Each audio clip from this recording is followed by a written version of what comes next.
నా సందేశం 140 కోట్ల జనాభాల కొడుకుల కన్నా బిడ్డల కన్నా తండ్రులు ఒక 80% మంది మానసిక శోభకు గురవుతున్నారు.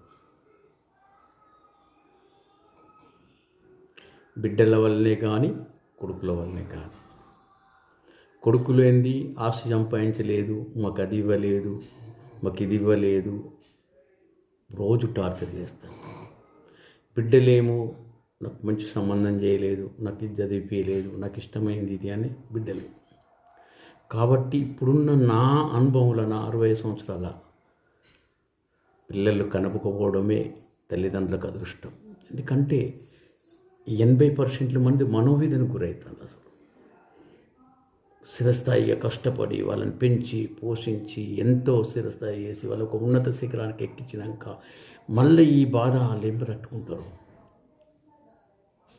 వయసు 65 సంవత్సరాలు అయినాక నాకు ఇది కావాలి, నాకు అది కావాలి, నాకు ఇది చేయలేదు, వాళ్ళు అది చేసిందంటే ఏం చెప్తారు? సమాధానం ఏం చెప్తాడు? ఎన్ని లక్షల కాళ్ళ ఉపవాసం ఉన్నది తెలుసా పిల్లలు పోషించేందుకు?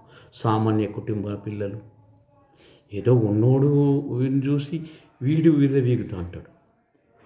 మనోవేదనకు కొంతమంది తల్లిదండ్రులు ఆత్మహత్యలు చేసుకుంటారు, కొంతమంది మానసిక గురవుతాను, కొంతమంది చెప్పుకోలేకపోతాను, కొంతమంది తల్లిదండ్రులను ఆశ్రమంలో వదిలిపెడతాను.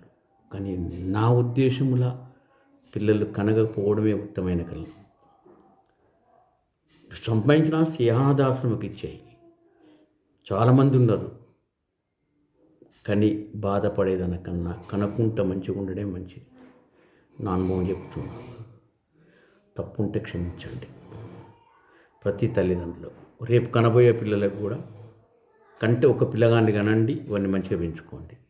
ఎంత పెంచుకుని నేను మంచోడు మాత్రం అనడు కొడుకు. ఇది నగ్న సత్యం.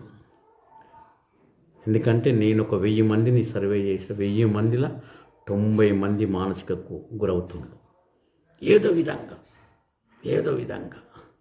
అప్పుడు ఏం చేస్తారు? ముసలి నాకు ఏం చేస్తారు? డబ్బు అంతా పోయింది, అదంతా పోయింది, ఇది కాలేదంటే మానసిక గురవుతారు కదా. దయచేసి తప్పుంటే నన్ను క్షమించండి. నా అనుభవం చెప్తున్నా. నాకు ఇప్పుడు 65 సంవత్సరాలు. పిల్లలు కనకపోవడమే ఉత్తమైన లక్ష్యం. కానీ బాధపడేదానికన్నా కనుక్కుంటుంటేనే మంచిది. ఎవరినన్నా తీసుకో, ఎవరికన్నా ఇచ్చే నీ ఆస్తి. చాలామంది ఉన్నారు అనాథులు. నువ్వు ప్రశాంతంగా ఉంటావు. ఇది నాకు తెలిసిన సందేశం. తప్పుంటే క్షమించాలి.